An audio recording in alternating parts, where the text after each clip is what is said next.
31 ద్వితీయోపదేశకాండం 31వ అధ్యాయం 8 నుంచి 13వ వచనం. ఇది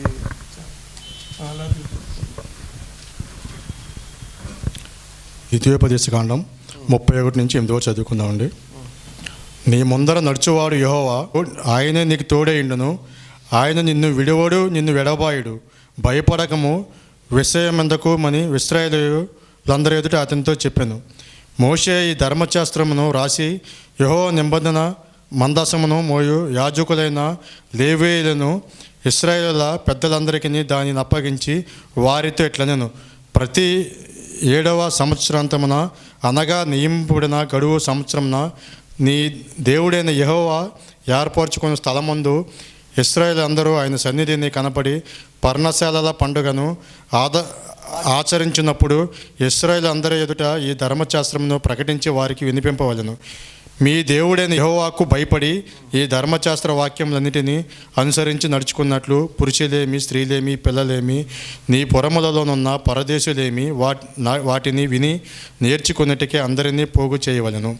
అలాగూ నేర్చుకుని ఎడల దానిని ఎరిగిన వారి సంతతి వారు దానిని విని మీరు స్వాధీనపరుచుకున్నటకు యోర్దాను దాటబోతున్న దేశమున మీరు బ్రతుకు దినములన్నీ మీ దేవుడని యెహోవాకు భయపడుట నేర్చుకుందరు.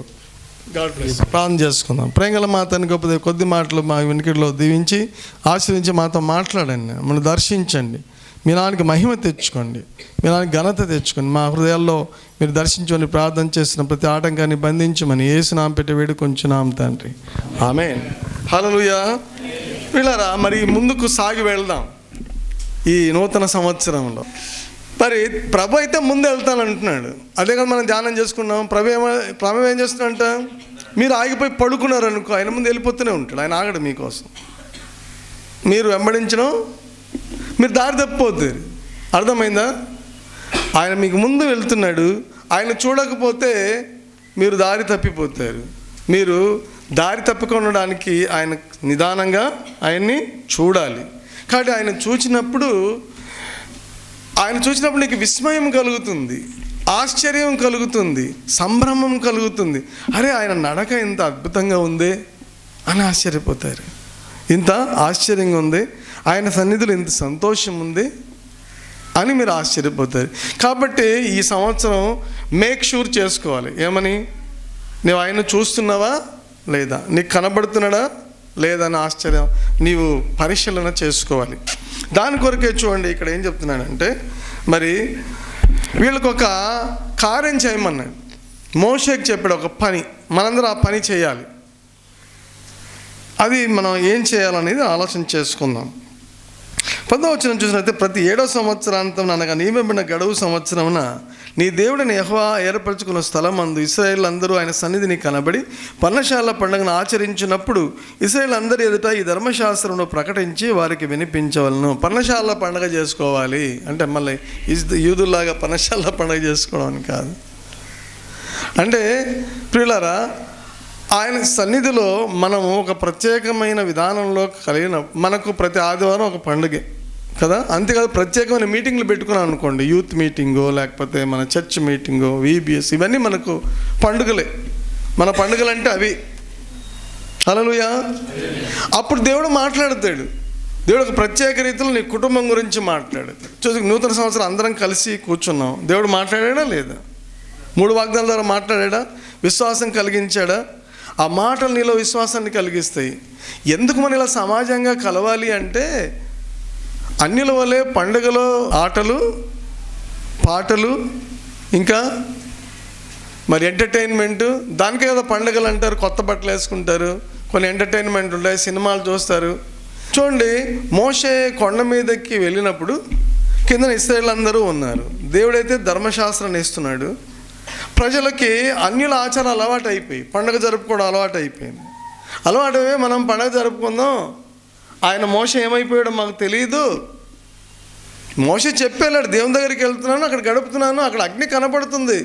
బట్ 40 రోజులు అయిపోయింది, చచ్చిపోయాడేమో, ఏ అనిమల్ తినిపోయిందేమో ఆయన్ని, వీ డోంట్ నో. కానీ మా ముందు నడిచే దేవుని ఒకటి చేయండి అన్నాడు. వాళ్ళ దేవుడు ఎలా అంటే వాళ్ళ ముందు ఆల్రెడీ ముందే నడుస్తున్నాడు. మరి అగ్నిస్తంభం ఏంటి, మేఘస్తంభం ఏంటి, మిరకిల్స్ ఏంటి, నీళ్లు పారడం ఏంటి, బండలోంచి నీళ్లు రావడం ఏంటి, ఎర్ర సముద్రం జీలవడం ఏంటి, ఇవన్నీ ఇంకా దేవుడు మధ్యలో లేడా? ఉన్నాడు కదా. ఇప్పుడు కూడా అగ్ని దగదగ మండుతుంది. ఆ పైన మోషే నిద్రాహారాలు మానేసి అక్కడ ఉండి దేవుని దగ్గర ఒక ధర్మశాస్త్రం కోసం నిలబడి ఉన్నాడు అక్కడ. ఈ ప్రజలేమో ఆ ముందు నడిచి దేవుడు అంటే దేవుని చూడడానికి కాదు, వీళ్ళ కోరికలు ఎక్కువైపోయి బానిసత్వం నుంచి విడుదల పొందారు. ఇటుకల పనులు చేయడం అయిపోయింది, మట్టి పని అయిపోయింది, బాగా ఫుడ్ తింటున్నారు, మన్నా కురుస్తుంది, చక్కగా అన్ని అనుభవిస్తున్నారు. ఇప్పుడు శరీరంలో కోరికలు పెరిగాయి, ఇంకా ఆట పాట వెళ్ళిపోయారు. ఇంకేంటి, ఆ జనములంతా గోల చేశారు, నువ్వు దేవుణ్ణి తేకపోతే చంపేస్తా ఉన్నారు అహరోను. వెళ్ళి అహరోను భయపడి అందరు బంగారు తేండి, అదే కదా అన్ని లాచారు, బంగారుతో ఒక విగ్రహం దూడను తయారు చేసి ఇదిగో మీ దేవుడు అన్నాడు. ఈ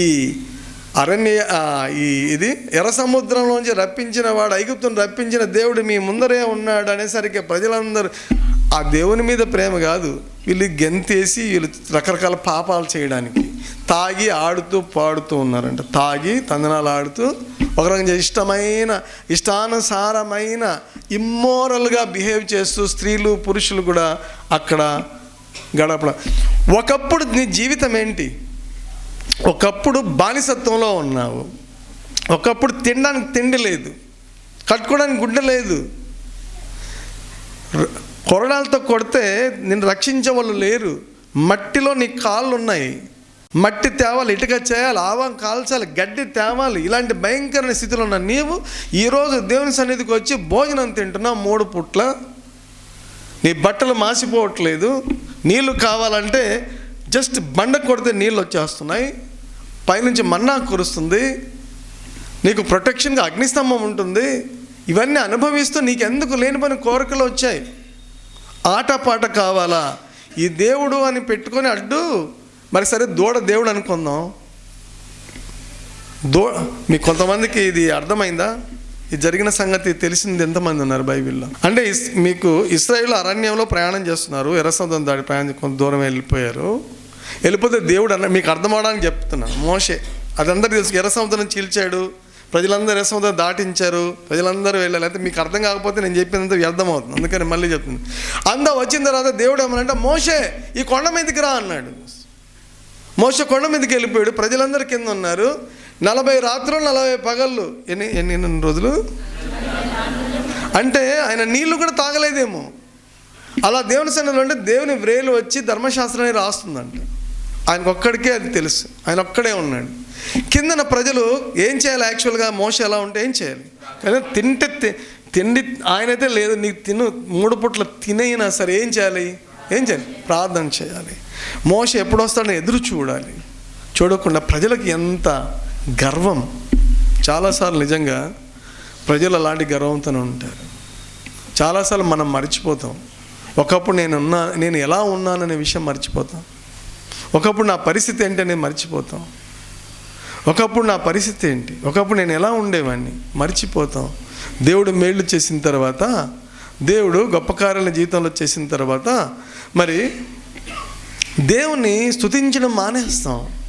ఒకప్పుడు అన్యుల్లో ఉన్నప్పుడు చక్కగా పాటించావు, అన్యులుగా ఉన్నప్పుడు అర్లిమాని కూడా లేచావు, రకరకాల నమ్మకాలతో ఉన్న రోజుల్లో నువ్వు ఉన్నావు. నీ ఇంట్లో నష్టాలు, భయంకరమైన వ్యధలు, కన్నీరు, ఏం చేసినా నీ కన్నీరు ఆగలేదు. ఈరోజు ప్రభు దగ్గరికి వచ్చావు, నీకు సంతోషం వచ్చింది, నష్టాలని పూడ్చాడు, నీ అవిధేయతలను తీసివేశాడు, నీకు అన్ని సప్లై చేశాడు. నీతో దేవుడు మాట్లాడుతూ ఏమున్నా లేకపోయినా, అసలు నీకు ఏం జరగకపోయినా సమాధానం నీ హృదయంలో ఉంది. సంతోషం ఎంతమంది అందుకుందో ఒకసారి చేతిలో ఉందా లేదా? అది ఎంత కొన్నా వస్తుందండి సంతోషం. పూర్వకాలంలో మరి తపస్సులు చేసేవాళ్ళంట శాంతి కోసం. ఇక్కడ నీకు దేవుడు సరైన త్రోవ ఇమ్మీడియట్గా ఇన్స్టెంట్గా హ్యాపీనెస్ ఇచ్చాడు, వెంటనే సంతోషం. అంటే సంతోషం లేకపోవడానికి కారణం పాపం అని నీకు తెలిసింది, వాళ్ళకి తెలియలేదు, అది కారణం అంతే కదా. నీలో ఏముండేది? పాపం చేస్తే ఏముంది నీలో? నేరారోపణ. ఏమంటారు? నీ కాన్షియన్స్, నీ మనస్సాక్షి అదో వానికి నేను అనవసరంగా మోసం చేశాను, అయ్యో అబద్ధం, ఇవన్నీ ఎక్కువ, శాంతి లేదు అంతే. Simple diagnosis. డాక్టర్ వచ్చాడు, యేసుప్రభు అనే డాక్టర్ వచ్చి సింపుల్ డయాగ్నాసిస్ చెప్పాడు. మిగతా వాళ్ళు చెప్పలేదు. వాళ్ళు ఏమన్నారు, పాపాలు అట్లే ఉన్నాయి కానీ నువ్వు అది చెయ్యి ఇది చెయ్యి, ఉపవాసం చేసి భార్యను వదిలిపెట్టి, లేకపోతే తీర్థయాత్రలకు అదేళ్ళు ఇక్కడ 10,000 ఇలాంటి సమస్యలు ఇలాంటి సొల్యూషన్ చెప్పారు, అవన్నీ విన్నావు. ఇప్పుడైతే దేవుడు నీకు ఒక మంచి మార్గం నడిపించాడు, ప్రభు నీతో ఉన్నాడు, నేను నడిపిస్తున్నాడు. సత్యమైన మార్గంలోనికి వచ్చావు, నీకు కరెక్ట్ మార్గంలోనికి వచ్చావు. సమాధానం దేవుడు ఇచ్చాడు, ఫ్రీగా ఉచితంగా ఇచ్చాడు. రక్తం ఆయనే పే చేశాడు నీకు. He paid for everything for you. Hallelujah. He paid everything for you. నీ హృదయాన్ని కడగడానికి ఆయన రక్తాన్ని కార్చాడు. రక్తమంతా ఆయన ప్రేమ చూపితే ప్రేమ చులకన అయిపోయిందండి. చాలామందికి ప్రేమ చులకన అయిపోయింది. ప్రేమ చులకన అయిపోయి చెప్పిన మాట వినడం మానేస్తారు. అవిధేయత జీవితం, అవిధేయులు అయిపోయారు. మాట కట్టుబట్టం లేదు, ఆ మాట వినడానికి కూడా ఇష్టం లేదు. అసలు ఆయన మాట ఏం చెప్తున్నాడని వింటే కదా విధేయత చూపేది. ఆ మాట వింటం లేదు, ఇంక విధేయత ఏం చూపుతావు? దేవుడు ఏం మాట్లాడుతున్నాడు అసలు నీతో? ఏంటి నీ మాటలేంటి, ఆయన మాటలేంటి? ఆ మాట ఇక్కడ ప్రకటిస్తున్నాను. దీనికి కూడా టైంకు రారు. కీర్తన ధ్యానం అయిపోయిన తర్వాత కొంతమంది వస్తారు. ఇంట్లో బైబిల్ చదవరు, వాక్యం చదవరు, వాక్యం వినరు. నీకేమి డౌట్లు రావు బైబిల్లో. ఎంత పర్ఫెక్ట్ ప్రొఫెసర్స్ లాగా అంత బైబిల్ పట్టుకొని కూర్చున్నారు. బైబిల్ పట్టుకుంటే ఏమీ ప్రశ్నలు లేవంట. అంత బాగా అర్థం. నాకు బోధించండి, మేము వింటాను. మీకు డౌట్లు ఏం లేవు కదా, మీరు బోధించండి నాకు, నేను వింటాను. రేపు సండే నుంచి ఒక్కొక్కరికి ఒక ప్రసంగం ఛాన్స్ ఇస్తాను. ఏమి ఒక్కరికి క్వశ్చన్ రావట్లేదండి. మా చర్చిలో ఎంత ప్రొఫెసర్లో చదవమని చెప్పాం. బైబిల్ చదవడం లేదు, దేవుని మాట వినడం లేదు. ప్రతి దేవుడు స్పష్టంగా మాట్లాడతాడు. God is the God who speaks. Hallelujah. మన దేవుడు మాట్లాడే దేవుడు. మన దేవుడు ఎప్పుడు మాట్లాడుతూనే ఉంటాడు. నీకు ఓపిక ఉంటే వింటూనే ఉండొచ్చు. 24 hours హీ కెన్ స్పీక్. ఎప్పుడు నీతో ఎప్పుడు కంపానియన్, నీకు ఒక ఫ్రెండ్, నీకు ఒక డాడీ, నీకు ఒక అన్న. యేసుడు మా అన్న కాదా, యెహోవా మా తండ్రి కాదా? దేవుడు తండ్రి అని యెహోవాని పిలిచాడు, ఆయన మా తండ్రి. యేసు మనకేమైపోయాడు? అన్న అయ్యాడు. హల్లెలూయా. యేసుడు మన అన్న, మనతో ఉన్నాడు. He wants to guide you every moment. ప్రతి క్షణం నిన్ను నడిపించాలి, నీతో మాట్లాడాలని ఆశ. ఈ ఇశ్రాయేల్ 40 ఏళ్ల యాత్ర కూడా ఈ నడకకు ఒక సాదృశ్యం. అనేక మజిలీలు, అనేక సమస్యలు మధ్యలో ఉత్పన్నమైపోయి వాటన్నికి పనిష్మెంట్ ఎందుకు వచ్చింది? దేవుడి మాట వినకపోవడానికి పనిష్మెంట్లు వచ్చాయి. ఒకప్పుడు దేవుడు చెప్పాడు, 23 నిర్గమకాండం చెప్పాడు, దూత నీకు ముందుగా నడుస్తూ ఉంటాడు, ఆయన మాట నీవు వినవలెను. You must. చాయిస్ లేదు, ఆప్షన్ లేదు. వినొచ్చా లేదా అనేది లేదు. ఆ మాట వినకపోయినా నేను కానుకేస్తాను, చర్చికి టైంకి వచ్చేస్తాను. టైంకి వచ్చినా నీ మనసుకి లేకపోతే వేస్ట్. నీ కానుక తీసుకెళ్ళిపోండి మీరే. కానుక కాదు కావాల్సిందే నీ విధేయత. ఈ సంవత్సరం దేవుడు నీకు ముందు నడుస్తున్నాడు, ఆయన మాట్లాడుతూ ఉన్నాడు. He speaking. నీ గురించి మాట్లాడుతున్నాడు. నువ్వు నిద్ర లేచినప్పటి నుంచి నువ్వు మాటలు వింటావు, నువ్వు పడుకున్నా నీ కొరకు మాట్లాడుతున్నాడు. నువ్వు వినకపోతే నువ్వు పోగొట్టుకుంటున్నావు. ఈరోజు నీతో దేవుడు మాట్లాడిన మాట నువ్వు వినొచ్చావా, వినకుండా వచ్చావా? I don't know. చాలామంది ఇక్కడికే లేట్ వచ్చారు, ఇంకేం విని ఉంటారు. ఆదివారం అనగానే లేటుగా లేస్తారు వీళ్ళు. లేటుగా మరి డిసిప్లిన్డ్గా దేవుని. ఇప్పుడు చూడండి, మనమైతే డిసిప్లిన్ లేదు. ఎప్పుడు లేస్తున్నాం, ఏం చదువుతున్నాం, there is no punctuality, no discipline. దేవునితో మాట్లాడాలన్న ఆశ లేదు. ఈరోజు నాతో ఏం మాట్లాడాలి నీకు ఒక ఐడియా లేదు. ఒక మాటనే ఏం మాట్లాడాడో తెలియకుండా వచ్చేస్తున్నావు నీవు. నీతో ఈరోజు ఏం మాట్లాడాను నేను సూటికి అడిగాను అనుకోండి, ఏమోనండి మా సార్ బైబిల్ చదివింటే కదా, తెలియదు మాట. మరి ఏ మాట? ఆ దేవుడి మాటని నీవు వినకపోతే ఏ మాట విని ఉంటావు? ఉదయం నుంచి ఎన్నో మాటలు విని ఉంటావు. కొన్ని తిట్లు విని ఉంటావు, కొన్ని బూతులు విని ఉంటావు, కొన్ని అబద్ధాలు విని ఉంటావు. నీ చుట్టూ ఏమేమో మాటలన్నీ వస్తుంటాయి. అవన్నీ నీ చెవులోకి వెళ్తాయి, నీ బుర్రలోకి వెళ్తాయి. అవే నిన్ను నడిపిస్తాయి. నువ్వేం వింటే అవే నడిపిస్తాయి. దేవుడు మాటలు వింటే విశ్వాసము, ఇతర మాటలు వింటే అధైర్యము, కోపము, అసూయ, ద్వేషము ఇవన్నీ వస్తాయి. వాళ్ళు ఆ దూడను చేశారు, వాళ్ళు ఇష్టం వచ్చినట్టు చూడండి అంత మరి. వాళ్ళు అనుకున్నారు మోషే కథ అయిపోయింది అనుకున్నారు. మోషే కథ కంప్లీట్ అయిపోయింది అనుకున్నారు వాళ్ళు. ఇక్కడ ఎంజాయ్ చేద్దాం, ఏదో కొన్ని ఉన్నాయి వస్తువులు తిందాం, పాపం మీదకి మనసు వచ్చింది, దేవుని ఆరాధిద్దామనే మనసు పోయింది. దేవుని గురించి ఎంత చెప్పాడు మోషే, ఎన్ని అద్భుతాలు చేశాడు మోషే, మనసు లేదు, గమనం లేదు. వాళ్ళ పాపపు కోరికలు ఒక్కసారిగా ఉప్పెన్లాగా వచ్చేసాయి. రాగానే త్రాగుడుకు, ఆడుటకు, పాడుటకు లేచిరి అని రాయబడింది. ఏం చేయాలి? ఆడుటకు లేచి వాళ్ళు ఇంకా భయం పోయింది. అప్పుడు దేవుడు అక్కడి నుంచి కేకేశాడు, మోషే. ఆ ప్రజలు ఏం చేస్తున్నారు, ఒక్కసారి కొండ దిగు అన్నాడు. కొండ దిగి చూసేసరికి మోషేకు కోపము రగులుకోగానే ఒక దగ్గరికి రాగానే ఆ కళ్ళు మండిపోతే ఒక్కసారి పలకలు విసిరేసాడు, పొడి చేశాడు. అప్పుడు ఒక అరుపు అరిచాడు, ఎవరు దేవుని పక్షంగా ఉంటారన్న. లేవీలు వచ్చారు. దేవుడు అందరినీ పిలిచాడు, కానీ 12 గోత్రాల వాళ్ళు ఉన్నారు. ఇశ్రాయేల్ ఎన్ని గోత్రాల ప్రజలు ఉన్నారు చెప్పండి? 12 గోత్రాల్లో ఒక గోత్రం లేవి, గోత్రం యూదా, ఇట్లా గోత్రాలు ఉన్నాయి. అందులో లేవి గోత్రం వాళ్ళు మాత్రం, అంటే మోషేకి సంబంధించిన వాళ్ళు, మేము దేవుని పక్షంగా ఉన్నాము అని వచ్చేసారు. అయితే మీరు మీ బంధువులని, అక్కలని, చెల్లెల్ని చూడకుండా ఎవడు ఈ పాపంలో ఉన్నారు, మామూలు పాపంలో లేరు వాళ్ళు, భయంకర పాపాలు చేస్తున్నారు. అక్కడ చంపేసామన్నాడు, చూడకుండా చంపేసాం. 3000 మంది కూలి. అంత కోపం రగులు. నేను ఇంత ప్రేమతో పిలుచుకొస్తే ఇలాంటి పాపాలు చేస్తారా? స్త్రీలు, పురుషులు వాళ్ళు ఇష్టం వచ్చి అట్లా ఆడుతూ పాడుతూ జీవిస్తుంటే వెంటనే దేవుడి భయం దిగి వచ్చేసింది. అప్పుడు దేవుడు అన్నాడు, లేవీలు మాత్రమే నా పక్షంగా నిలబడ్డారు కాబట్టి వాళ్ళని నేను ఆ రోజు సపరేట్ చేశాడు దేవుడు. హల్లెలూయా, హల్లెలూయా చెప్పండి అందరు. కానీ పిలిచింది మీకు నిర్గమకాండంలో చూపించాను, 19లో అందరినీ పిలిచాడు. ఎవడు నా మాట శ్రద్ధగా విని ఆలకిస్తాడో వాళ్ళు నాకు స్వకీయ ఉంటారన్నారు. కానీ ఏమైంది, వాళ్ళు ఆయన మాట వినలేదు. ఇశ్రాయేలు వాళ్ళ మాట వినలేదు. వినకపోతే ఏం చేశాడు దేవుడు? ఇక్కడ టైం వచ్చింది. ఇప్పుడు దేవుడి మాట ఎవరు విన్నారు?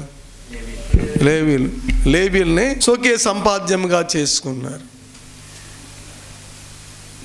స్వకీయ సంపాద్యంగా చేసుకొని దేవుడు లేవీలను యాజక వృత్తికి తీసుకున్నాడు. అహరోనును ప్రధాన యాజకుడుగా చేశాడు. తర్వాత వాళ్ళకి సంబంధించిన అందులో నుంచే వచ్చారు లేవీల తెగ. లేవీలో అహరోను సంతానం యాజకులు అయిపోయారు, ప్రధాన యాజకులు అయిపోయారు. యేసు రాజుగా వచ్చుచున్నాడు, ఈ లోకమంతా తెలుసుకుంటారు. యేసు రాజుగా వచ్చుచున్నాడు, భూలోకమంతా తెలుసుకుంటారు. రావి కోటి తేజుడు, రమ్యమైన దేవుడు, రావి కోటి తేజుడు, రమ్యమైన దేవుడు, రారాజుగా వచ్చుచున్నాడు, రారాజుగా వచ్చుచున్నాడు. యేసు రాజుగా వచ్చుచున్నాడు, భూలోకమంతా తెలుసుకుంటారు. హల్లెలూయా. ప్రభు మనకి పని అప్పచెప్పాడు. మరి మీరు లేవీలా ఇశ్రాయేల్గా ఉంటారు, మీరు తెలుసుకోవాలి. ఇప్పుడు ఐ డోంట్ నో. లేవీలు అంటే ఇప్పుడు మన అర్థం ఏంటి? దేవుడి మాట వినేవాళ్ళు. మిగతా వాళ్ళు దేవుని బిడ్డలే, ఇశ్రాయేలీలే. దేవుడి మాట వినని ఇశ్రాయేలు. లేవీలను దేవుడు సేవకు వాడుకున్నాడు, మిగతా వాళ్ళ వాళ్ళ సేవ గురించిన ఆలోచన ఉంటేగా. వాళ్ళకి ఎంతసేపు దేని గురించి? ఏం పెడతావు ప్రభువా, ఏం తింటావు, ఎప్పుడు కూర ఆకులేనా, ఎప్పుడు ఇదేనా, మాంసం లేదా, వాళ్ళు అడిగారు దేవుణ్ణి. ఎప్పుడు అది బోర్ కొట్టిందంట మన్నా వాళ్ళకి. తిని ఎప్పుడు ఇదేనా, ఆవగింజనా, ఇలాగ తేనెలాగా స్వీట్ లాగా ఉంది, మాకు వద్దు, మాకు మాంసం కావాలి. గోలంటే అందరు ఏడుపులంట, మాంసం లేదండి. మోసని చంపండి, మాంసం లేనందుకు మోసం. మనందరం వెనక్కి వెళ్ళిపోతుంది. ఎక్కడికి? మా ఐగుప్తులో బాగుంది. ఐగుప్తులో బాగానే ఉంది. మట్టి కాలు పెట్టి ఇటుకలు చేస్తుంటే అప్పుడు కొరడతో చల్లమని కొడుతుంటే ఇటుకలు, అమ్మో బాబాయ్ ఇటుకలు చేస్తున్నారు వాళ్ళు. అది బాగుందంట వాళ్ళకి. వాళ్ళ తన్నులు తింటూ కూరాకులు తిన్నారంటే అది బాగుందంట. అలాగే ఉంటుంది మనకు కూడా. ఒక్కోసారి దేవుని మీద ప్రేలాపనలు ప్రేలుతూ ఉంటాం, అప్పుడే బాగుంది. ఏటి బాగుంది అప్పుడు? నీ జీవితం ఏమైపోతుందో నీకు తెలియని పరిస్థితి. ఎప్పుడైతే దేవుడు నిన్ను రక్షించుకున్నాడు, దేవుడు నిన్ను కుమార్తెగా చేసుకున్నాడు, నిన్ను తన పిల్లలుగా చేసుకున్నాడు, నీకు తన మాటలు ఇచ్చాడు. నీకున్న ప్రివిలేజ్ అంటే you can enter in to the temple. నీకున్న ప్రివిలేజ్ అంటే దేవుని ఆలయంలోనికి ఎంటర్ అయ్యి దేవుడి మాటలు వినే అర్హత. హల్లెలూయా. ఇప్పుడు సపోజ్ మీకు చీఫ్ మినిస్టర్ లేకపోతే ప్రైమ్ మినిస్టర్ ఉన్నాడు అనుకోండి, రోజు ఆయన ఎదుట కూర్చుని ఆయన దగ్గర కూర్చుని నీకేం పోస్ట్ ఉందో మాకు తెలియదు, కానీ రేపు జగన్ అనుకోండి చీఫ్ మినిస్టర్, ఆయన పక్కన కూర్చుంటున్నావు, లేకపోతే మోడీ పక్కన కూర్చుంటున్నావు, నీకన్నా ఇంపార్టెంట్ ఎవరు ఉంటారు? అవునా కాదా? నా పర్సనల్ సెక్రటరీ అండి అని చెప్తాను, నా పర్సనల్ సెక్రటరీ. దేవుడు ఆయన దగ్గర కూర్చునే బాధ్యత మనకు అప్పచెప్పాడు. It's a great privilege. కాబట్టి దేవుడు ఇంకా ప్రజల మీద తనకున్న ప్రేమను పోగొట్టుకోలేదు. ఎందుకంటే మీకు ముందే చెప్పాను, ఈ ద్వితీయోపదేశ కాండము ఆ తల్లిదండ్రులకు చెప్పలేదు. ఎవరికి చెప్తున్నాడు? పిల్లలకు చెప్తున్నాడు. కాబట్టి పిల్లరా, మరి ఇక్కడ ద్వితీయోపదేశ కాండం వచ్చేసరికి అన్ని తెగల వారికి భయం వచ్చింది. నాట్ ఓన్లీ లేవీయులు, ఆల్ అదర్ 12 ట్రైబ్స్ పిల్లలు ఉన్నారు ఇక్కడ. యవనస్తులు తయారైపోయారు. వాళ్ళ పిల్లలు వచ్చారు, తల్లిదండ్రులు ఈ పాపం చేసిన వాళ్ళు చచ్చిపోయారు. ఆ పాత బ్యాచ్ పోయింది. పాత బ్యాచ్ అంటే ఎవరు? ఫుడ్. ఎప్పుడు దేవుడు దేనికి కావాలి? భోజనం ఉందా, ఏమైనా ఉందా, దేవుడు ఇచ్చాడా, డబ్బులు వచ్చాయా, ఉద్యోగం వచ్చిందా, పెళ్ళి అయిందా, దేవుడు డబ్బులు ఇచ్చాడండి, దేవుడు ఇవ్వకపోతే ఇవ్వలేదండి. ఇదే దేవుడు ఎంతసేపు అంటే నీ అవసరాలకు ఉపయోగించుకునే బ్యాచ్ ఇది. ఆ బ్యాచ్ చచ్చిపోయారు. వాళ్ళకేంటనమాట అననీయ సప్యర బ్యాచ్. అది ఏం బ్యాచ్ అది? వాళ్ళు కూడా ఏమైపోయారు కొత్త నిబంధనలో. వాళ్ళిద్దరు మళ్ళీ అందరూ బాగానే ఉన్నారు, వాళ్ళిద్దరికీ చావు వచ్చింది. అదేంటో విచిత్రం. భార్యాభర్తలు మరి వేరే కుటుంబాలు ఒకే కుటుంబంలో ఇద్దరికి ఎంతసేపు వాళ్ళ కోసం దాచుకున్న బ్యాచ్, ఎంతసేపు స్వార్థపు బ్యాచ్ ఇది. టీం, స్వార్థపు team. You are living for yourself. దేవుడి కృపను కూడా నీ కొరకు ఉపయోగించుకునే బ్యాచ్. నాకు అన్నీ కావాలి, ఇందులోంచి ఒకటి బయటికి రాదు. దేవుడికి లేదు. దేవుడి కొరకు జీవించాం, దేవుడికి సువార్త చెప్పం, ప్రార్థన చెయ్యం, ఉపవాసం ఏం లేదు. ఊరికే ఆలయంలో కూర్చొని ఎంత బాగా వచ్చాను నేను ఈరోజు, ఆలయంకి రావడమే గొప్ప, ఒక పల్లకి పంపిస్తాం రండి, గొప్ప వాళ్ళంతా చెప్పండి, మీ అందరికీ సెల్యూట్ పెట్టి రండి సార్ అని పిలుచుకొని వస్తాం ఇంటికి వెళ్ళి. అలా ఒక బ్యాచ్ తయారు చేద్దాం, ఇంటికే కార్లు పంపిద్దాం కదా, రండి సార్ టైంకి, మీరు రాకపోతే జరగదని. ఏంటండి అదే గొప్పనా? మరి దేవుడికి ఇంకేం చేయరా? ఈ న్యూ ఇయర్లో కొత్త సంవత్సరం ఏమి ఆయనతో పాటు నడవరా? ఆయన ముందు నడవరా? ఆ ముందు నడుస్తే ఆయన ఊరుకోడు. ముందు నడుస్తున్నా వెనుక ఫాలో అవుతున్నాను, ఆగు ఆ సువార్త చెప్తా లేదా అంటాడు ప్రభు. ఏం చెప్తాడు? చెప్పు ముందు నువ్వు సువార్త చెప్పు. ఆ నలుగురు కనపడుతున్నారు, సువార్త చెప్పు అంటాడు. ఇంక వాళ్ళ కొరకు ప్రార్థన చెయ్యి. నన్ను చిన్నగా నీకు స్వార్థం ఎక్కువ కదా అన్ని ఇల్లు దాచిపెట్టుకుంటాడు. అన్ని నీ ప్యాకెట్లో తీసి అందరికి ఇచ్చి, అది మాత్రం ఇవ్వలేనండి. సో దేవుడు ముందు నడుస్తుంటే నువ్వు వెనక నడుస్తుంటే దేవుడు ఇన్స్ట్రక్షన్స్ అన్నీ ఫాలో అవ్వాలి. నువ్వు ముందు ఇచ్చేయరా, నేను ఇచ్చేస్తాను నీకు, ఇచ్చేయి ముందు. నువ్వు ఇచ్చేయగానే అమ్మో ఇప్పుడు చూస్తే హైమా సాక్షి చెప్పింది ఎన్ని వేల రూపాయలు వచ్చి. మళ్ళీ ఇది మటకా కాదు, అది ఇస్తే ఇస్తాడని. ఒకప్పుడు మేము చిన్నప్పుడు మటకా గేమ్ ఉండేది.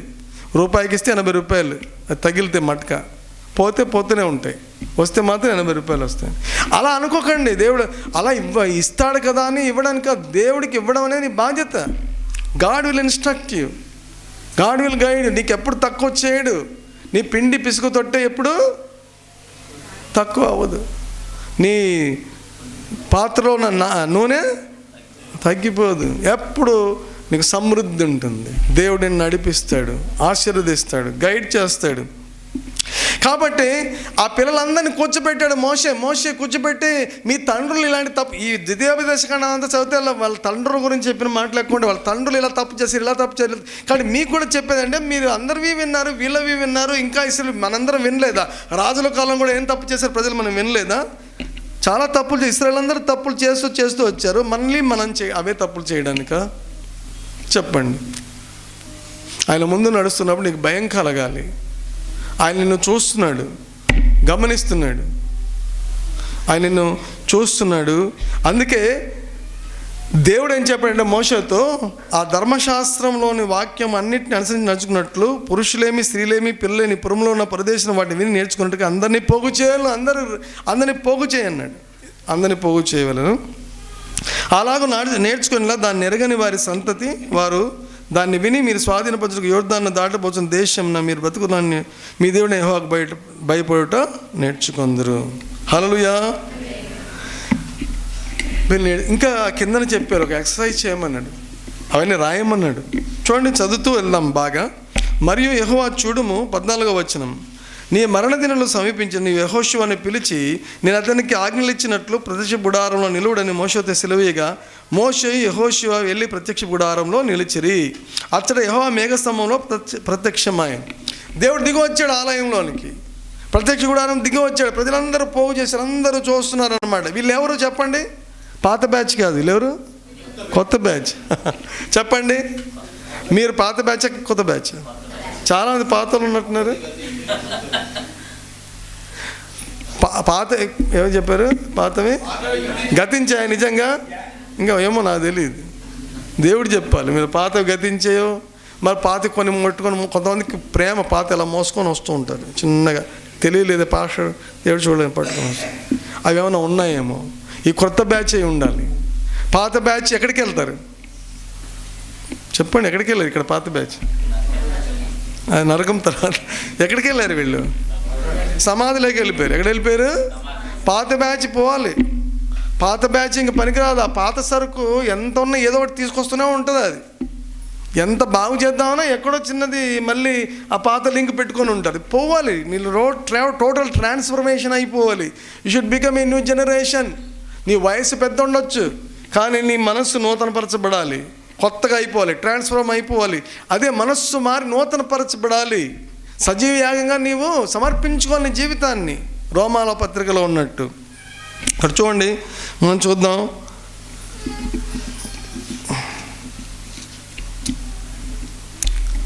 కావున నా కోపం, 17వ వచనం, ఆ దినమున వారి మీద రగులుకొనును, నేను వారిని విడిచి వారికి విరోధనగుదును, వారు క్షీణించిపోదురు, విస్తారమైన కీడులు ఆపదలు వారికి ప్రాప్తి. చూస్తారు ఎలాంటి మాటలు మాట్లాడుతున్నారు అంటే అన్యజనుల వెంబడి వెళ్తారు.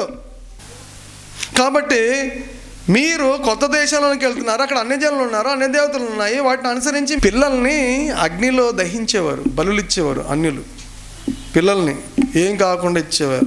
అందుకని దేవుడు అలా ఆచారానికి వెళ్ళొద్దన్నాడు. ముఖ్యంగా పిల్లల్ని కూడా ఆ బలులు అర్పించి తమ సొంత పిల్లల్ని తీసి అగ్నిలో ఇట్లా దహించే అలవాటు, ఆచారాలు ఆ దేవతలకు ఉండేది. అంతేకాదు వాళ్ళ రిలీజియన్ స్పాన్సర్డ్ అడల్టరీ ఉండేది. అంటే అలాంటి వ్యభిచారం కూడా లీగలైజ్డ్, అంటే అది ఉండేది. మీ పిల్లలను మీరు, అంటే కొత్త జనరేషన్ వచ్చారు, మీరు ఆ ఆచారాలకు వెళ్ళకూడదు. మనకేంటి విగ్రహాలు ఉన్నాయి ఇప్పుడు? పాత బ్యాచ్ చేసే పనులే విగ్రహాలు కదా. మనం దేని మీద ఆశ నీకుంటేదో విగ్రహం.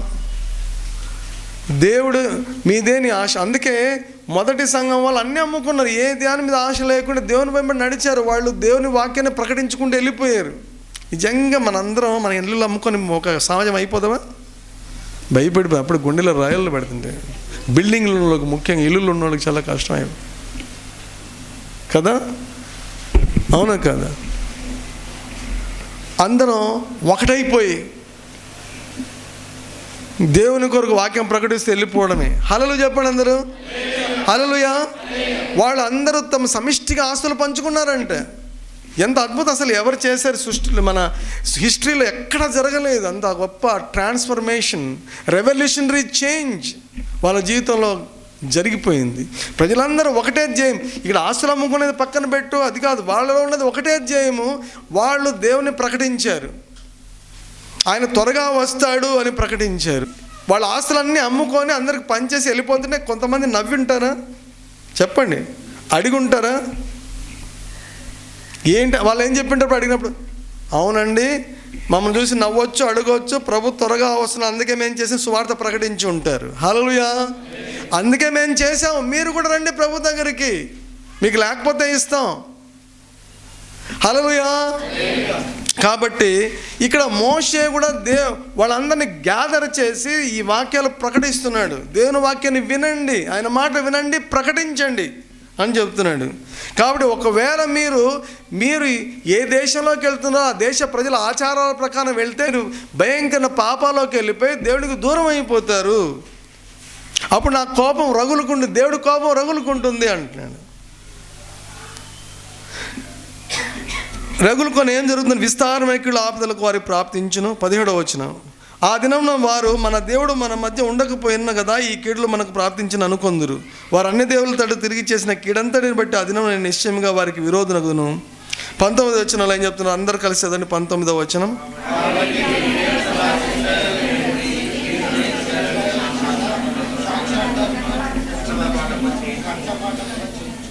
ఈ కీర్తన అంటే ఆ తర్వాత వస్తుంది 32వ అధ్యాయంలో కీర్తన. ఆ కీర్తన రాయమన్నాడు, దాన్ని కంఠపాఠం చేయమన్నాడు. అంటే ఏంటి? దేవుని మాటలు కంఠపాఠం చేయాలి, మనందరం నేర్చుకోవాలి. దేవుని మాటలు వినే సెమినార్ కావాలి. దేవుని మాటలు నేర్చుకోవాలి. చెప్పండి, నేను నేర్చుకుంటానని చెప్పండి. నేను దేవుడి మాటలు చెప్పండి, నాతో పాటు నేను నేర్చుకుంటాను. దినమెల్లా, అందుకే దావీదు ఊరికి చెప్పలేదు, దినమంతా వాక్యాన్ని ధ్యానించమన్నాడు. హల్లెలూయా. దేవుని మాటలు నేర్చుకోండి. నీ నోట్లో ఏముండాలి? దేవుడి మాటలు, తిట్లు బూతులు కాదు, చిట్చాట్ కాదు, లేకపోతే వ్యర్థమైన మాటలు కాదు, భయంకరమైనటువంటి సరసోక్తులు కాదు, ముసలమ్మ ముచ్చట్లని రాయబడిన అవి కాదు. మన నోట్లో నోరు తెరిస్తే ఏముండాలి? ఇతరులను బలపరిచే దేవుడి మాటలు ఉంటాయి, ఇతరులకు దయ చూపే మాటలు ఉంటాయి, ఉప్పు వేసినట్టు రుచికల మాటలు ఉంటాయి. When you open your mouth somebody will be comforted. నువ్వు నోరు తెరిచి ఒకరు స్వస్థపడతారు అంతే. ఒకరు బాగాలేరు అనుకోండి, వెంటనే నీ నోరు ఏమంటుంది? యేసుప్రభు స్వస్థపరిచాడు అని అంటావు. అదే ప్రభు మాటలు ఏమనుకో, అయ్యో నీకు రోగం వచ్చిందా, కేజీహెచ్కి పట్టుకెళ్తాను పదా, డబ్బులు లేవా, నేను ఇవ్వలేను కానీ ప్రార్థన చేస్తాను అంటారు. కాబట్టి పిల్లలు ఇలాంటి మాటలు వస్తాయి నీకు,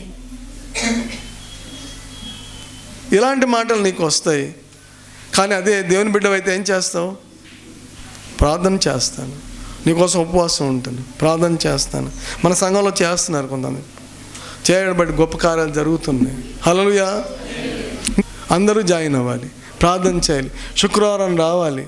ఈ పని చేయడం, దేవుడి పని చేయడానికే ఇవన్నీ కూడా. కాబట్టి మనం కీర్తన వ్రాసి ఇశ్రాయేలుకు నేర్పండి. ఈ కీర్తనలు ఏమున్నాయి తర్వాత చూద్దాం ఒకసారి, ఇప్పుడు టైం లేదు. ఈరోజు మరొక వారం నేర్చుకుందాం. ఈ చాలా అద్భుతంగా ఉంటుంది నేర్చుకుంటే. కాబట్టి ఏమన్నాడంటే ప్రభు 21వ వచనం అందరూ చదువుదాం. 21వ వచనం.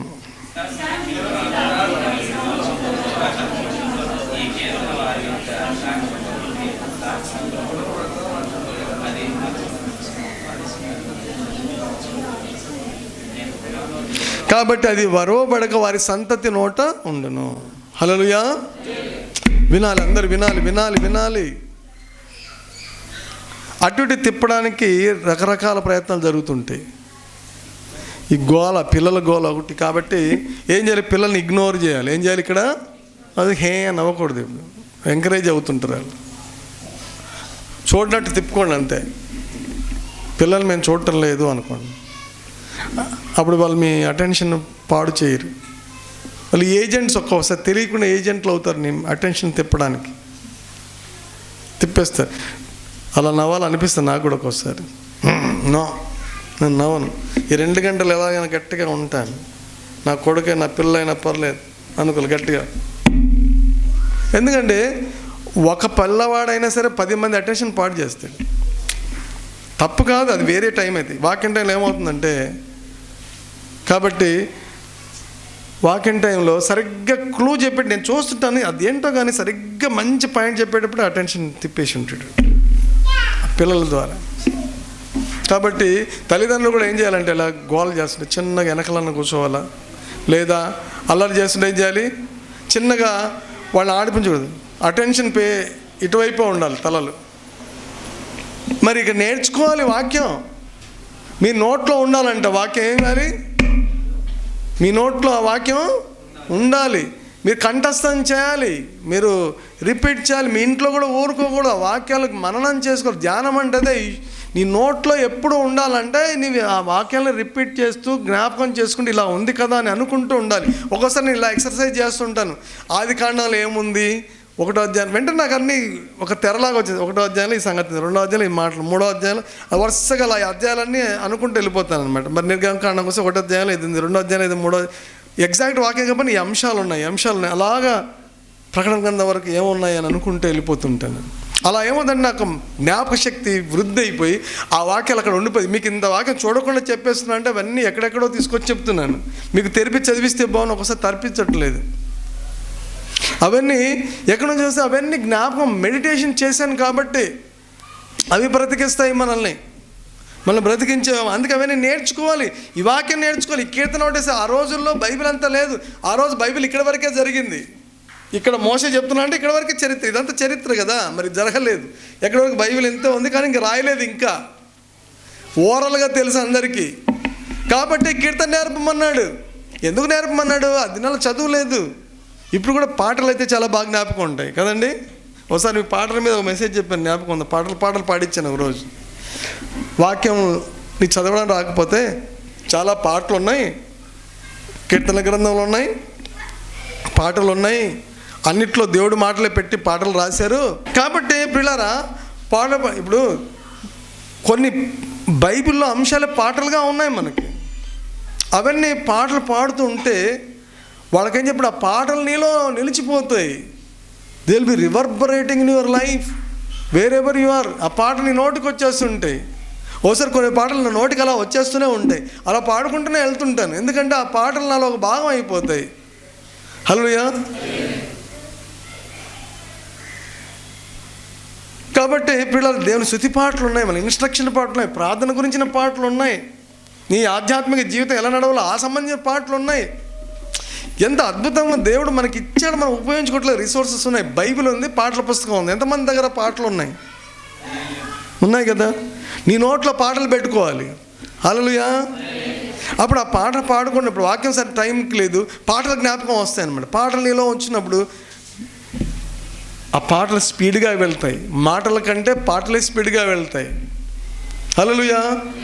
కాబట్టి దేవుడు ఏం చెప్పాడంటే, మోషకు పాట రాయి, మోషే ఆ పాట వాళ్ళకి నేర్పించు, ఆ కీర్తన నేర్పించు. మోషే కీర్తన రాశాడు. ఆ కీర్తన నోటిపేస్తే ఆ కీర్తనలో మాటలన్నీ వాళ్ళ లోపలికి వెళ్తాయని దేవుడి ఆశ. ఈ దేవుడి ప్రసంగం చేస్తున్నా, అందుకే మీ నోట్లోకి వెళ్ళిపోవాలి, మీ హృదయంలోనికి వెళ్ళిపోవాలి ఈ మాటలని దేవుడి ఆశ. ఎందుకంటే ఎంతసేపు మనకు చిన్న వాటి కోసం ప్రార్థన చేయించుకునే క్రైస్తవులా ఉండకూడదు. మనలోకి దేవుడి ఆత్మ వచ్చి మనం అద్భుతంగా ఇతరులకు కూడా ఉపయోగపడే వ్యక్తులుగా మనం తయారైపోవాలి. ఎంతకాలం నుంచి ప్రభు నమ్ముకున్నావు, ఎంతకాలం చర్చ కోసం ఒకసారి ఆలోచన చేసుకు ఏ విధమైన స్థితిలో నీవు ఉంటున్నావు.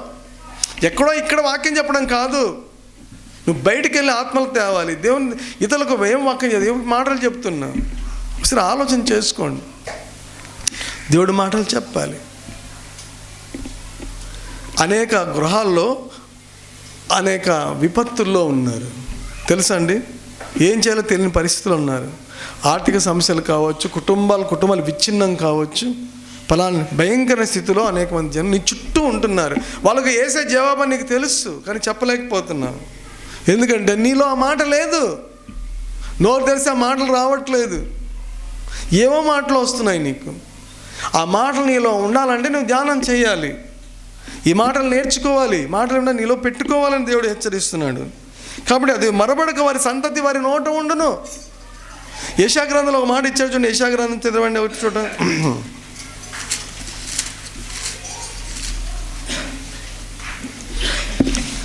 59:21 నేను వారితో చేయ నిబంధన ఇది, నీ మీదనున్న నా ఆత్మయు నేను నీ నోట ఉంచిన మాటలు నీ నోట నుండి నీ పిల్లల నోట నుండి నీ పిల్లల నోట నుండి ఈ కాలం మొదలు ఎల్లప్పుడూ తొలగిపోయి యెహోవా సెలవిచ్చుచున్నాడు. ఏం సెలవిస్తున్నాడు ప్రభు?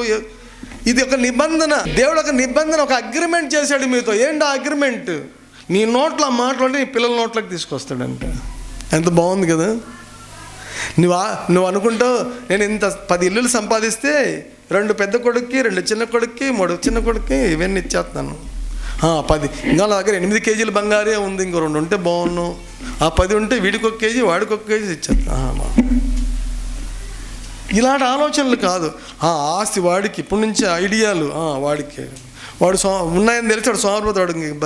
ఈ లోకంలో మా డాడీ ఎలాగో సంపాదించాడు, నేను బాగా తిరగొచ్చని తిరుగుతుంటాడు. వాడు సంపాదించాడు. ఇక్కడ ఆస్తులు కాదు, దేవుడి మాటలు నీ నోట ఉండడమే ఒక గొప్ప ఆస్తి. ఆ మాటలు నీ పిల్లల నోట్లకి వెళ్ళిపోతాయంట. తెలివైన తల్లిదండ్రులు, దేవుని భయభక్తి కలిగిన తల్లిదండ్రులు దేవుడి మాటలు నోట్లో ఉంచుకోవాలి. నోట్లో ఉంచుకోవడం అంటే ఏంటి? పేపర్ చుట్టూ తీసుకొని బైబిల్లో తినమని అని అంటే ఏం చేయాలి? నోట్లో ఉండడం అంటే ఏంటండి? అవి వచ్చేస్తూ ఉంటాయి. మీకు బాగా ఇది చెప్తే అర్థమవుతుంది. తిట్లు చాలామంది నోట్లో ఉంటాయి. ఎందుకున్నాయి? వాడు ఎప్పుడు రిపీట్ చేస్తుంటాడు. పిల్లలు వాడు ఒకటి నేర్చుకుంటాడు. చిన్నపిల్లలు వాడు వచ్చి ఇక్కడ ఇంట్లో వచ్చి రిపీట్ చేస్తుంటాడు. ఎక్కడ నేర్చుకుంటే వీధిలో నేర్చుకొని వచ్చాడు రిపీట్ చేసి. అబ్బాయి ఎంత బాగా మాట్లాడుతాను, ఎంత బాగా తిడుతున్నా, కొందరు నవ్వులు అంటారా, మీ భావనను మీ అక్కనను మీ డాడీని కొట్టు, వాడు కొడుతుంటాడు. ఎంత ఆనందమో అని చిన్నప్పుడు అంటాడు. వాడు చాలా అందరు నవ్వేది చూసి ఇంకా ఎక్కువ అయిపోతుంటాడు. ఇంకా రేపటికి ఇంకా ఎక్కువ మాట్లాడతాడు. అంటే వాడి నోట ఉన్నాయి, నీ నోట ఉన్నా వాడి నోట వచ్చేయలేదు. ఇది మీకు ఎగ్జాంపుల్. నీ నోట పలాంది అనమన్నావు, ఆ నోట్లోని నీ నోట్లోంచి వాడి నోట్లోకి వచ్చిందా లేదా? వస్తుంది. అలాగే దేవుడి మాటలు నీ నోట్లో ఉన్నాయి ఎందుకో ఆ మాటలు నువ్వు చెబుతావు. హల్లెలూయా. ఈ సంవత్సరం దేవుడి మాటలు విని మీ పిల్లలకు అందించాలి. అప్పుడు ఇంకో వాగ్దానాన్ని కనెక్షన్ చేయొచ్చు. అప్పుడు నీ సేవకుల కుమారులు ఏమవుతారు? నిలిచి ఉంటారు. వారి సంతానము స్థిరపరచబడుతుంది. హల్లెలూయా. ఆ మాటలు నీ నోట్లో స్థిరపరచబడతారు. కాబట్టి ఇక్కడ ఏమనుంది చూడండి, నీ మీద ఉన్న ఆత్మయు నేను నీ నోట ఉంచిన మాటలను నీ నోట నుండి, నీ పిల్లల నోట నుండి, నీ పిల్లల నోట నుండి ఈ కాలం మొదలుకొని ఎల్లప్పుడూ తొలగిపోవు. చూసారండి? హల్లెలూయా. తొలగిపోవు.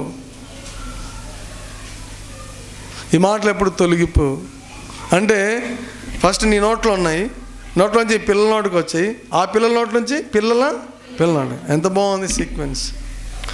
నీ పిల్లలు నిర్మించుకోవాలంటే, నీ పిల్లలకు ఒక ఆస్తి ఇవ్వాలంటే ఇదే మార్గం. ఇది షార్ట్ కట్ మెథడ్ లేదు.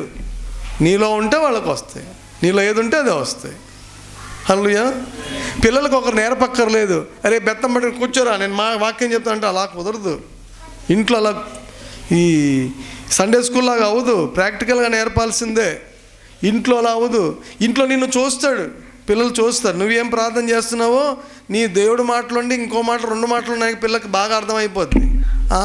మా డాడీ లాగా నేను కూడా యాక్ట్ చేసేద్దాం అనుకుంటాను. వాళ్ళు కూడా ఏమొస్తుంది అప్పుడు? యాక్షనే వస్తుంది. బయటకేమో చర్చిలో ఏంటి మాటలు? దేవుడి మాటలు. బయట ఏం మాటలు? లోకప్ మాట. మా డాడీ మమ్మీ అలాగే చేస్తారు, నేను అలాగే. నువ్వు అన్నావు కదా మమ్మీ ఆ రోజు అంటారు. మళ్ళీ పైగా చిన్న వయసు ఇమ్మేచ్యూర్ స్టేజ్ అయితే వాళ్ళు బయట పెట్టేస్తారు కూడా, ఇంట్లో వెళ్ళి బయట వీధిలో. నువ్వు అనలేదా ఆ రోజు అని అంటారు కూడా వాళ్ళు. కాబట్టి పిల్లలకి ఏమైనా చెప్పక్కర్లేదు, దే విల్ లెర్న్. కాబట్టి ఎలా స్థిరపరచబడతారు, ఎలా నిలుస్తారు? ఇప్పుడు ఇంకా కొంతమంది పిల్లలు పుట్టారు, పిల్లలు పుట్టబోతున్నారు. ఇంకా కొంతమంది ఇంకా ప్రెగ్నెన్సీ కొన్ని ఇప్పుడే నేర్చుకోండి.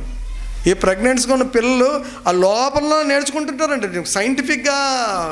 ఒకసారి చెప్పాను కదా ఏంటి, బయట పాటలు పాడుతుంటే లోపల చప్పట్లు కొడుతున్నాడండి పిల్లలు. అది స్కానింగ్ చేశారు. అది ఎప్పుడు చెప్తుంటాను, నాకు చాలా ఆశ్చర్యమైంది అది చదివి. నీ గర్భంలో ఉన్నప్పుడే శిశువు నేర్చుకుంటాడంట. అందుకనే గట్టిగా చదవాలి. ప్రెగ్నెంట్ లేడీస్ ఏం చేయాలి?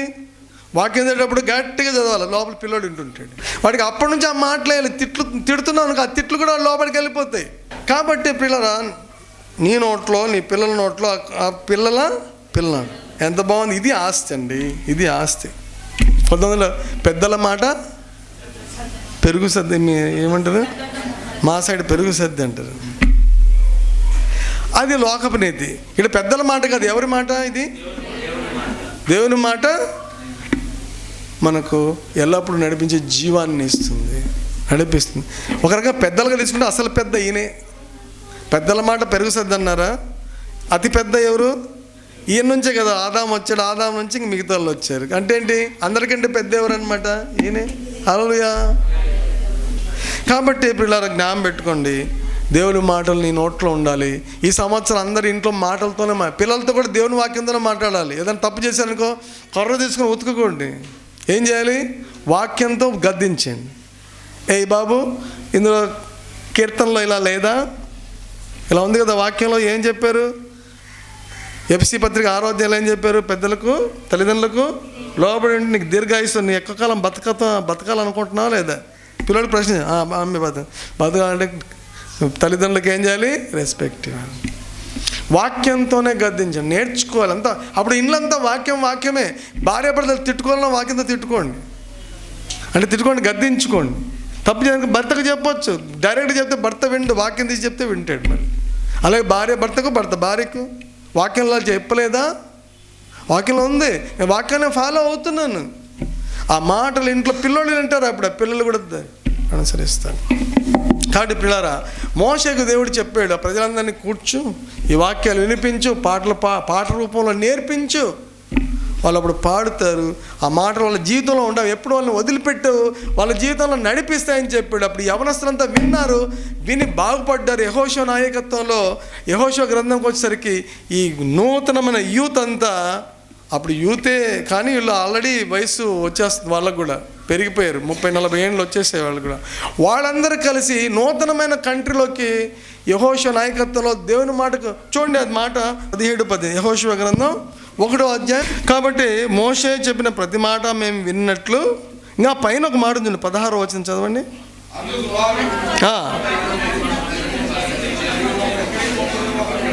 చూసారా ఎలాంటి మార్పు వచ్చింది? ఎక్కడికి పంపితే అక్కడికి వెళ్తామంటున్నారు, నువ్వేం చెప్తుంది వింటామంటారు.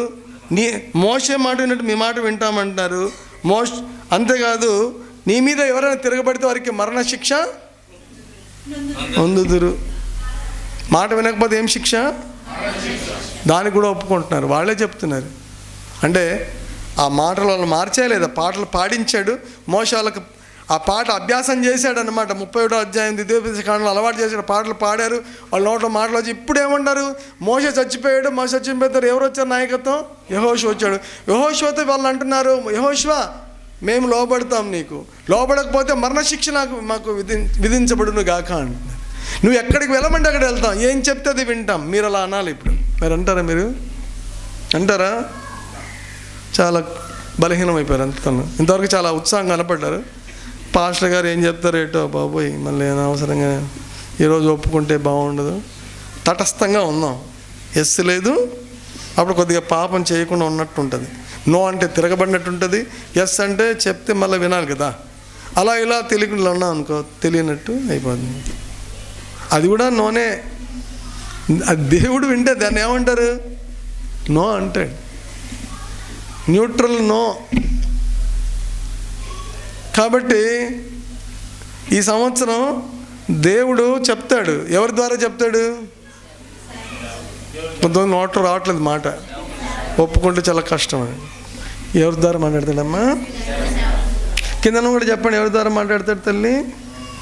చెప్పండి. కిందనలో బాగా స్పేర్ చేసాం అనుకుంటున్నారు అందరు, గట్టి చెప్పండి. ఎవరి ద్వారా మాట్లాడతారు మీతో? సేవకుడు చెప్పిన మాట వింటారా లేదా? వింటామన్న వాళ్ళందరూ హల్లెలూయా చెప్పండి. మరి మీ మాట మీకు సాక్ష్యం. రేపొద్దున ఏం చెప్తాను నాకే తెలియదు, వినకపోతే మీ సంగతి ఉంది, జాగ్రత్త. హల్లెలూయా. కాబట్టి మాట మా ద్వారా, సేవకుడు సేవకురాలు ఇద్దరం ఉంటాం, మిమ్మల్ని నడిపిస్తాం, మేము చెప్తాం. ఊరికి అనవసరం మిమ్మల్ని ఏదో శాడిజం లాగా చెప్పాను కాదు, దేవుడు చెప్పిందే మీకు చెప్తాం. వినకపోతే మీకు అది మీ మీదే ఉంటుంది. మీరు ఈ సంవత్సరం మన దేవునితో ఆడుకోవడానికి టైం లేదు, టైం తక్కువ, దేవుడు చెప్పేది ఎక్కువ. వెంట వింటూ ముందుకు వెళ్ళాలి. మీ కుటుంబాలు మీరు అందరూ దీవించబడతారు, దేవుని చేతిలో వాడబడాలని దేవుడు ఆశ. చూసారా, యవనస్తులందరూ కలిసికట్టుగా ఒకే మాట చెప్తున్నారు. లేవీయులు కాదు, అక్కడ అన్ని గోత్రాలలో చెప్తున్నారు. ఏమని? అక్కడ ఒక గోత్రం ఎన్నుకున్నాడు దేవుడు. ఇప్పుడు మళ్ళీ అందరూ కలిసిపోయారు. యెహోషువ వచ్చేసరికి అందరూ కలిసిపోయి అందరూ ఒకే మాట చెప్తున్నారు. ఏమంటున్నారు? మీరు చెప్పిన మాట వింటాం, వినకపోతే మన శిక్ష పొందుతారు గాక అని వాళ్ళే చెప్పుకుంటారు. యెహోషువ అనలేదు. అలాంటి స్థితిలోకి అందరి తల ఉంచి కళ్ళు మూసుకుందాం. మరి హృదయాలను పరిశీలన చేసుకుందాం. హృదయాలను పరిశీలన చేసుకొని ప్రభు దగ్గర ఒప్పుకుందాం. ప్రియులారా,